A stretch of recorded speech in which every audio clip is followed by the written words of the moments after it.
जहाँ थे वहीं रहना है सुशील भैया, इधर उधर मत हुई। थोड़ा सा आप लोगों से आग्रह है, सब आदमी एडजस्ट कर लीजिए। और देखिए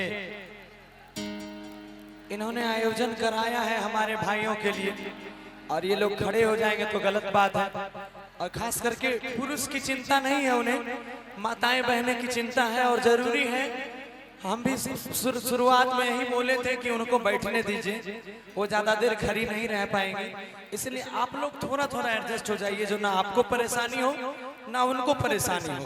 हम थोड़ा पीछे हो जाएंगे आपके लिए, लेकिन हमारी माताओं बहनों को परेशानी नहीं होनी चाहिए। ध्यान रखिएगा थोड़ा आप लोग। और ये बड़े सम्माननीय लोग हैं जो आपको ऐसे कह रहे हैं। दूसरा जगह होता तो लोग इतना सम्मान नहीं देते हैं। आइए कि कहे सुन डार्लिंग नहीं, अरे हुए परेशान गे कि दिक्कत छोटा वॉइस खोलले जाई के बथान गे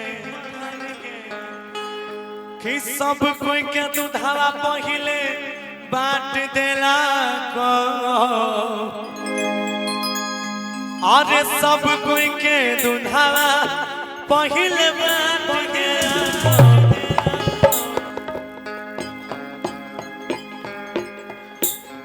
थोड़ा सा इसको भी स्पेस बना के रखिएगा आप लोग। सब कोई के दूधावा पहिले बाट देला को, हमरा देख लेबे हिसाब से काम करेंगे। अरे सब कोई के दूधावा पहिले बाट कि सब कोई के दूधावा पहिले बाट देला कि माई के यादव जी के, माई के यादव जी के बेटा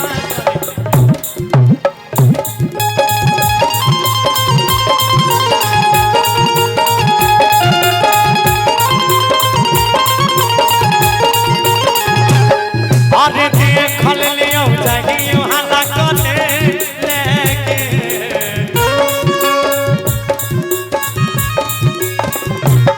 आगे देखल लियो चाहिए हाला कने लेके,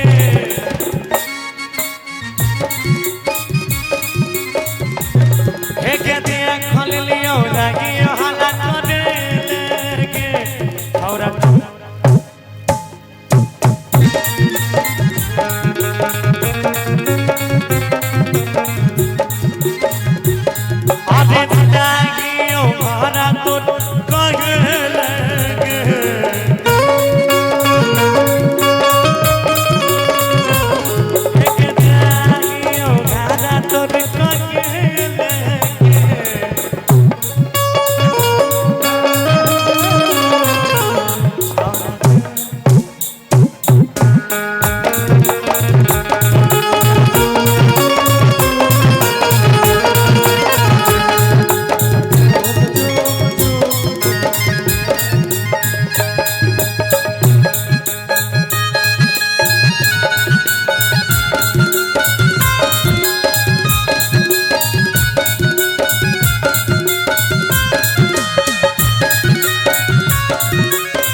तीसरा में चलने दीजिए, आप रिदम का बंद करते हैं। डबल चोली ले ले है यहाँ, डबल चोली ले ले है यहाँ, एको रातिया में पिन्हैया, एको दिनावा में। तोरा रुको न, हम कहै छियै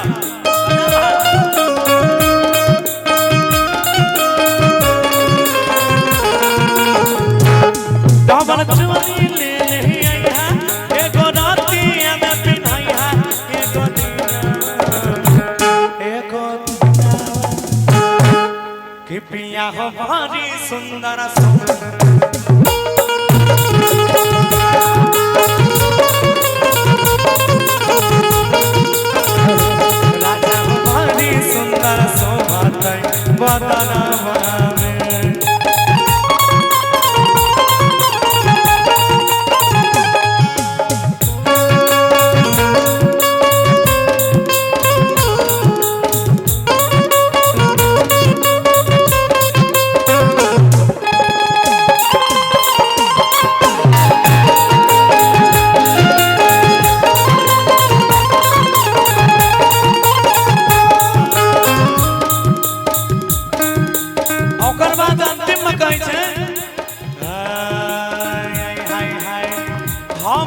के बुझे अपना घर के परमाती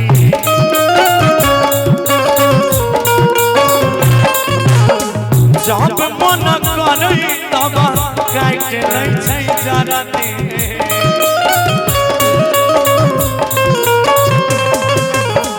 हमरा के बुझे अपना घर के परमाती जब मन करे तब काट लै छै जरती कि हमरा के बुझे अरे भाई हमर धन्यवाद परमेश्वर ई त गलती बात हम भगवान छे तो हमरा गोर लागबो ना दुनिया में प्रणाम 3 आदमी के करी चौथा के गुरु ने करी एगो माई एगो बाप एगो गुरु चौथा किसी को प्रणाम नहीं करना एक महादेव के अलावा हाँ तू फोटो ले ला कोई बात नहीं अब हम आपके बनाए हैं आप हमको प्रणाम कर रहे हैं गलत बात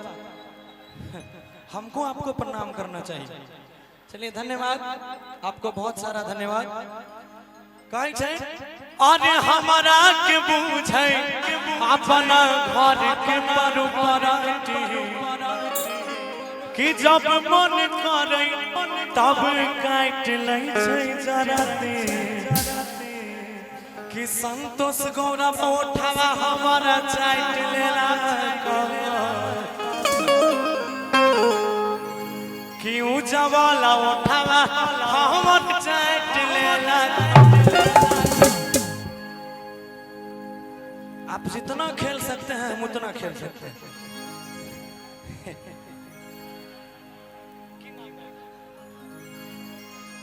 और पवन भैया पवन यादव भैया की तरफ से भैया नहीं आप हमारे चाचा जी समान हैं पिताजी की उम्र के हैं चाचा जी की तरफ से 501 रुपए का पुरस्कार है एक बार जोरदार ताली बजाइए बहुत देर से ताली नहीं बजाए अब इनके लिए एक लाइन कहते हैं सोनम जी के लिए एक लाइन कहते हैं कि सोनम जी यूं तो जो मुझे पसंद आ जाए उसे मैं छोड़ता नहीं ऐसे तो जो मुझे पसंद आ जाए और उसे मैं छोड़ता नहीं आप क्यों घबराते हैं आप मत घबराइए क्योंकि अच्छी कली को मैं तोड़ता नहीं कल गई कि यादव जी के बेटावा उठावा हमारी चाट लेला स्केल से नहीं भाग गया खाली इसको लास्ट करते हैं कि गुड्डू गौरव उठावा हमारी चाट लेला जो जहाँ एक बार सब कोई झूमते हुए आइएगा जोरदार सब कोई जितने हमारे भाई हैं इधर भी आप लोग आइएगा कि माई के हरी रहा के छौरा गलिया